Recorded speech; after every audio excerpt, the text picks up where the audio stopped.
gouverneur bu baax nag ak ñi nga jaboote ñëpp préfet ak sous-préfet personnel bi nekk fi yëpp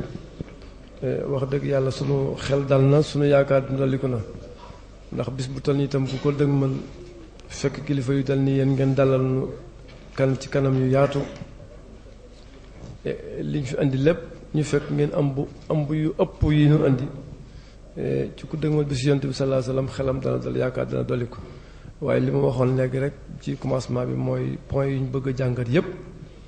point la yoo xam ne sëriñ bi moo ko tënk ëmb ko jox na ko ñu jox ko coordinateur muy loo xam ne nii yell na ca dëkk ba yell na ca njaboot ga gàmmu gi laaj na ko te it nag li olof yi naa lu sa luppi ndey lax-lax ca ngay toog loolu moo ci nekk ñun lu ñu ëmb ci ay jàngat rek ci góornóor lañ koy indi ndax moo nu nekkal fii ci région bi moo fi suñu kilifa moo nu jaboote kon góornóor bis baa ngi noonu sëriñ ci na ba dëgmal ko di ci yaakaar di ci teeru taalibe yu bari ak muxaddam yu bari ak pèlerin yu bari muy bisu yonent bi sallallahu alayhi wasallam mi nga xam ne nii moom la borom bi subhanahu wa ta'ala ne woon kuntum tuhibbuuna llaaha fattabi'uuni yuhbibkumullaah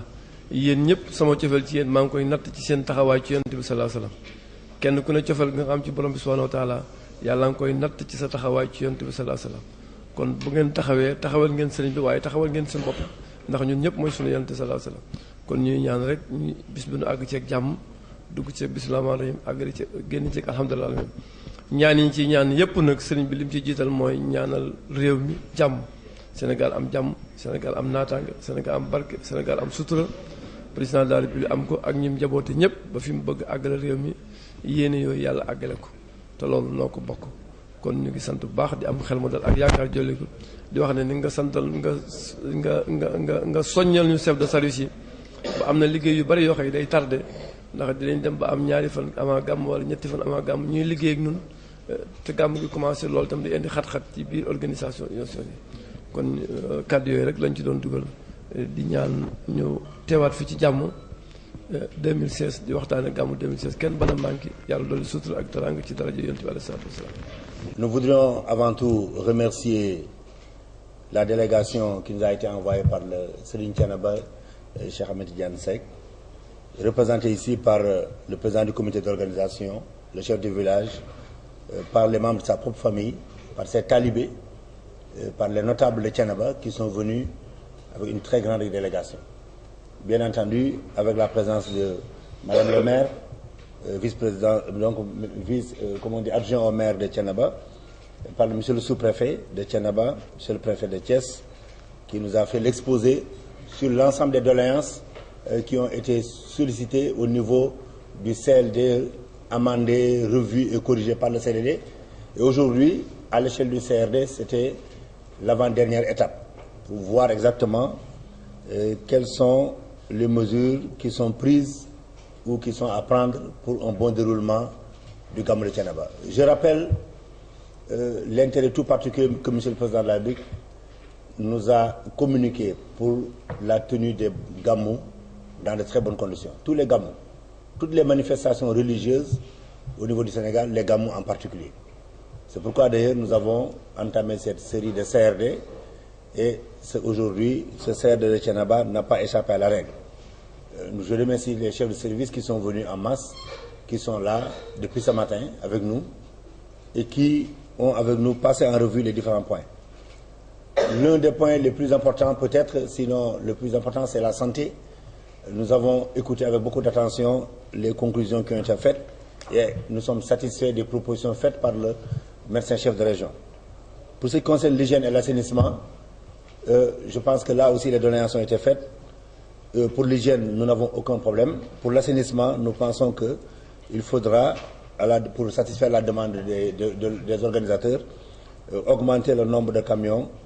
qui va passer donc de 4 à 6, étant entendu que le ministère de l'Intérieur, à travers l'ADAGE, donnait habituellement 2 camions. Donc, les besoins sont estimés à 8 camions. Pour ce qui concerne la Sénélec, il n'y a pas de problème, sauf une demande persistante qui consiste à travailler sur le problème des extensions. Nous pensons que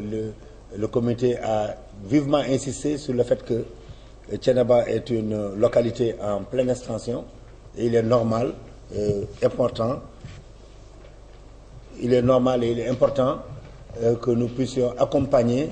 donc cet agrandissement de la localité de Thiénaba avec l'extension. Bien entendu,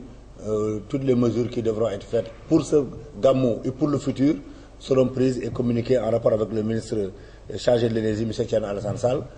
qui d'ailleurs a rencontré le marabout et qui lui a manifesté, donc qui lui a fait ses prières, ses bénédictions, mais qui lui a donc formulé cette demande insistante véritablement de voir l'extension du réseau électrique de Thiénaba. Pour ce qui concerne le réseau hydraulique, de ce point de vue-là aussi, je pense qu'il y a le besoin peut être satisfait au regard des discussions que nous avons tenues. Si on augmente le nombre de camions-citernes et le nombre de bâches d'eau, en attendant que le réseau de Thiénaba qui est vétuste soit véritablement changé. Et de ce point de vue, il est important que le service régional de l'hydraulique, en rapport avec le ministère, véritablement travaille déjà pour que pour l'avenir, d'ici le prochain Gamou, que le réseau soit pour l'essentiel changé. Et ça viendra véritablement, ça nous permettra d'économiser, de devoir mettre beaucoup de camions-citernes et beaucoup de bâches d'eau. Nous savons que l'eau est extrêmement importante dans l'organisation des Gamou, pour la salubrité, pour la piété, pour les talibés, mais aussi nous sommes dans un contexte où il faut lutter contre les différentes maladies et pour le faire, il faut déjà mettre de l'eau en quantité suffisante, de l'eau qui est de qualité. Pour les autres services, véritablement, nous n'avons pas de problème particulier. Les eaux et forêts, la communication avec la Sonatel, le service régional de commerce, le sapeur-pompier, la gendarmerie, nous ont donné globalement des réponses très satisfaisantes par rapport aux doléances. Pour la Géroute, il y a une doléance qui est très importante, c'est véritablement l'aménagement de la piste qui va mener vers les zones de dépotage. Autrement, ça risque d'être une difficulté dans le cadre de la circulation, donc pour ce dépotage au niveau donc de Thiénaba. Mais il y a aussi les 3 km qui avaient été sollicités depuis l'année dernière d'ailleurs, pour lesquels je pense qu'on avait fait l'année dernière 1 km 600, donc il y a une demande additionnelle de 3 km. Le comité va rencontrer la Géroute in situ sur le terrain pour voir comment faire pour que ces 3 km puissent être réalisés. Bien entendu, il y a aussi une demande qui est nouvelle, mais qui est extrêmement importante. C'est l'aménagement de parking et d'aires d'abattage au niveau de Thiénaba. Thiénaba ne peut plus continuer à avoir des aires d'abattage formelles. Il faut qu'on aille véritablement vers la modernisation de cette ville, comme le veut M. le Président Labi et comme le souhaitent les populations de Thiénaba. Et pour cela, il faut que des infrastructures de qualité, qu'on puisse déjà commencer à les mettre en place. Pour ce qui concerne les autres besoins qui sont relatifs au ministère de l'Intérieur, de ce point de vue, nous n'avons pas de problème et tous ces besoins seront satisfaits. C'est bon, je peux continuer? Alors, donc au terme du CRD, vraiment nous sommes satisfaits, nous sommes confiants. Mais comme j'ai l'habitude de le dire, le CRD préparatoire, c'est la revue des troupes. C'est voir quels sont les besoins passés, quels sont les besoins présents, quels sont les besoins nouveaux qui ont pu surgir d'ailleurs entre le CRD et maintenant. Quelles sont les nouvelles orientations qui ont été faites par le calife ou par les talibés et par les populations elles-mêmes et voir quelles réactions nous allons avoir. Parce que la vérité, le besoin principal, c'est de faire en sorte que les talibés, que les pèlerins arrivent à Thiénaba dans de bonnes conditions. Ils séjournent dans de bonnes conditions et retournent jusqu'au dernier pèlerin dans de bonnes conditions. Et je le répète toujours, tant que le dernier pèlerin n'aura pas quitté Thiénaba, pour nous, le Gamou de Thiénaba n'est pas encore fini. Donc nous devons veiller à ce que toutes les dispositions soient prises pour mettre ces pèlerins et les populations qu'ils trouvent sur place dans de bonnes conditions de vie et dans de bonnes conditions de pouvoir pratiquer donc leur culte dans de bonnes conditions. Voilà un peu ce que je puis retenir et je peux vous dire notamment que nous sommes très rassurés au terme de ce CRD, rassurés parce que nous avons senti l'accompagnement enthousiaste, engagé du comité d'organisation, rassurés parce que nous avons senti les prières et les bénédictions du calife dans cette manifestation et dans ce que nous sommes en train de faire, mais nous sommes rassurés aussi parce que nous travaillons à l'aune des instructions de M. le Président Labi, de M. le Premier ministre, de M. le ministre de l'Intérieur, qui nous ont renouvelé leur instruction de faire en sorte que le Gamou de Thiénaba se passe dans de très bonnes conditions. Donc je demande à tout le monde de maintenir le cap pour que nous connaissions un Gamou de Thiénaba 136e édition. On a l'habitude de dire une édition que, comme on dit, un gamou qui a duré sur 136 ans, on ne peut pas dire que c'est un gamou qui est jeune. Donc c'est un gamou très, très ancien, qui est là depuis très longtemps. Et je pense que Thiénaba a toujours bénéficié des retombées positives en termes d'infrastructure, mais ça doit encore aller de l'avant. Nous savons qu'il n'y a aucun doute que le Sénégal, l'Afrique et le monde ont toujours bénéficié des retombées spirituelles, de toutes les bénédictions qui ont été faites et de toutes les prières qui ont été faites au niveau de Thiénaba. Il en sera ainsi, Inch'Allah, pour l'édition 2015. Je vous remercie de votre attention. Serigne bi li may njëkk a def mooy bi ñu ñëwee ba si yegg fii si suñu waxtaan muy jeexitalu waxtaanu gàmmu Thiénaba si waajtaay bi li may njëkk a def mooy nuyu chef de village ak président comité d'organisation bi ak mboolem délégation bi nga xam ne ñoo fi ñëw si turu xalif général bu Thiénaba Cheikh Ahmed Tidiane Seck di suñu kilifa di suñu waajur ñëw ànd ak délégation bu tedd bii nga xam ne ñoo jógee Thiénaba ñu ràññee si njabootu deretam ay doomam ràññee si ay taalibeem ràññee si ay notable yu dëkk si dëkk bi ràññee si ki nga xam ne mooy madame le maire représenté fi le maire ràññee si sous-préfet ak mbooleem délégation yi nga xam ne ñoo ñëw fi teew ngeen ñëw fi nag fekk fi le préfet de Thiès ak man ak chef de service yëpp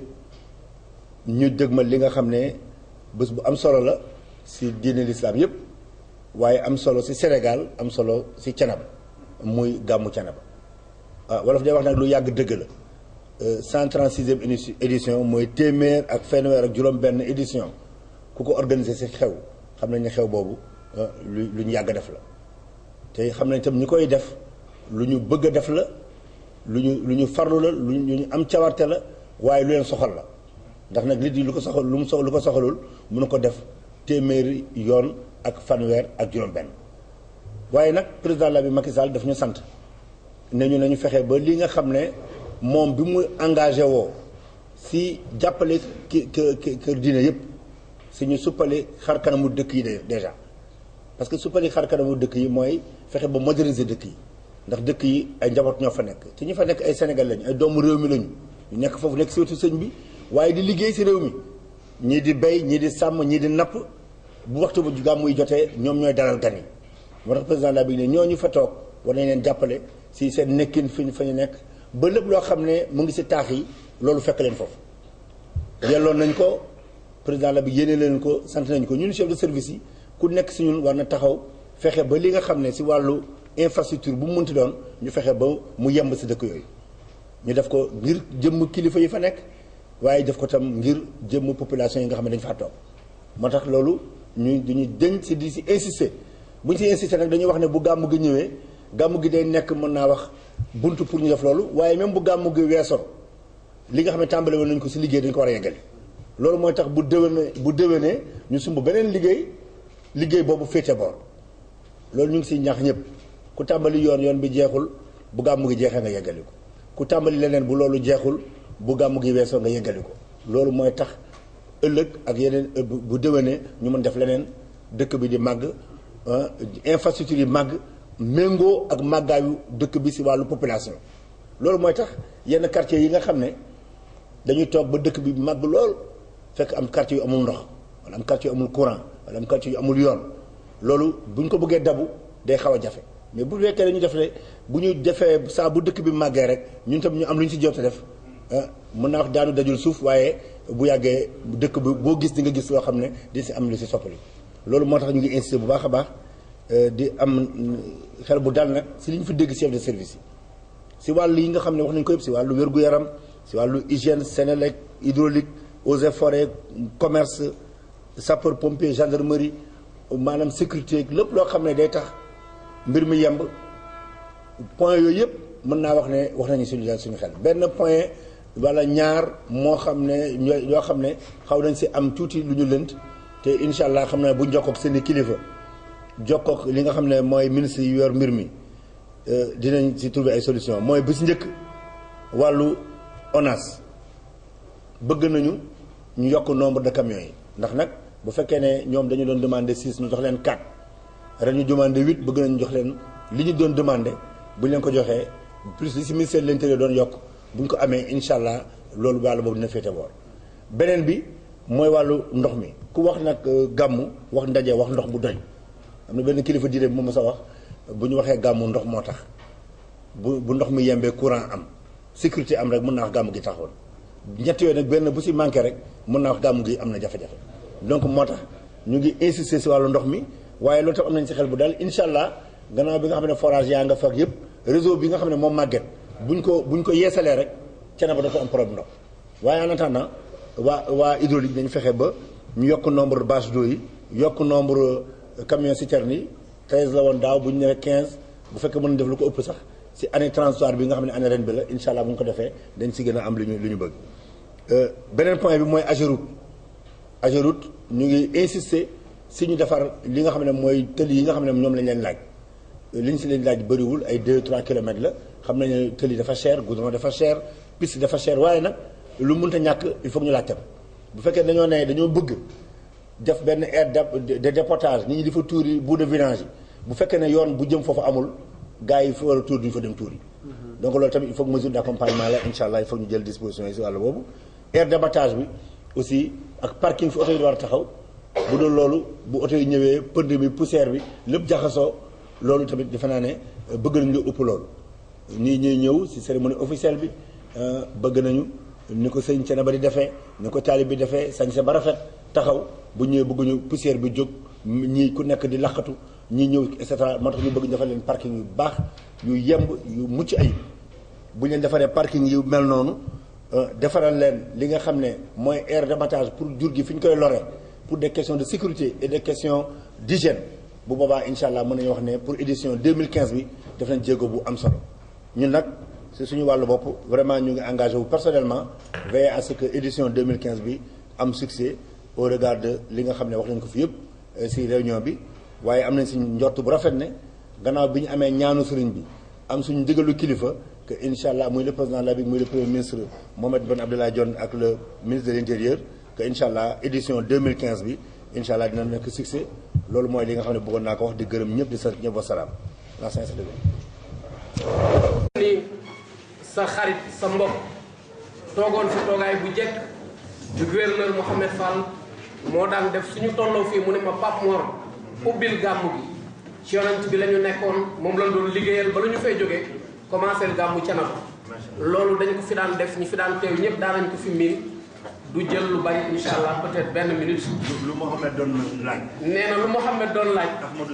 nee na Ahmadou daf koy laaj ba léegi daf koy bëgg. kon képp ku ci aw rek salaatu ala nabi bi yàlla nay sa jokk ci yonent bi di sa tàmbiyee ci moom di faju aajo ci wér ak zahir ak baatin dañuy jàng rek ñaari bayt yi nga xam ne moom la sëriñ bi jeexale gàmmu gi ñun ñu ubbeeku gàmmu gi la ci nekk lépp ci njariñ yàlla ko yàlla sotti ci réew mi sotti ko ci suñu région bii di Thiès gouverneur nga dal ci jàmm yàgg ñi lay jàppale sëriñ bi am jàmm taalibe yi am jàmm yàlla na ko yàlla defal ci barke sang bi sayyidina Muhammad sallallahu alayhi wa sallam allahumma salli ala muhammadin sidil bashar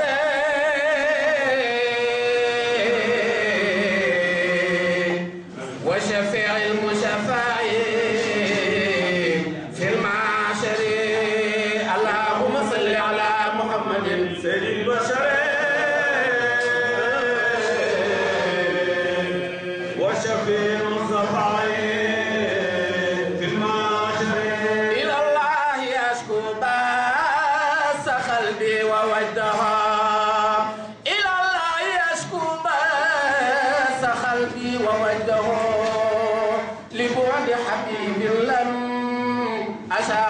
بعده مناي من الدارين للخياء وحده يفيق نطاق صبر عنه وبعده وهل يلف الإرماء من يفتخر اللهم صل على محمد سيد البشر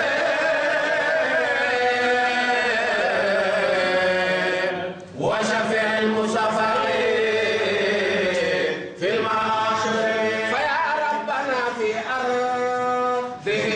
وسمائه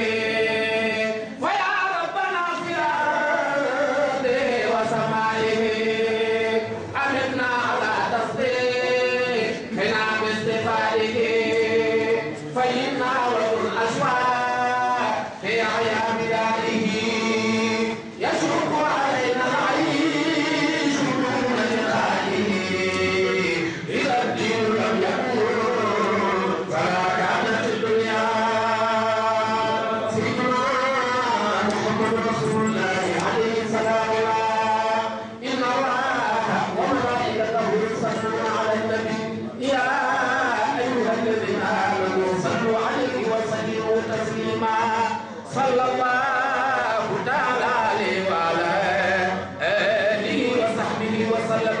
علما سبحان ربك رب العزة عما يصفون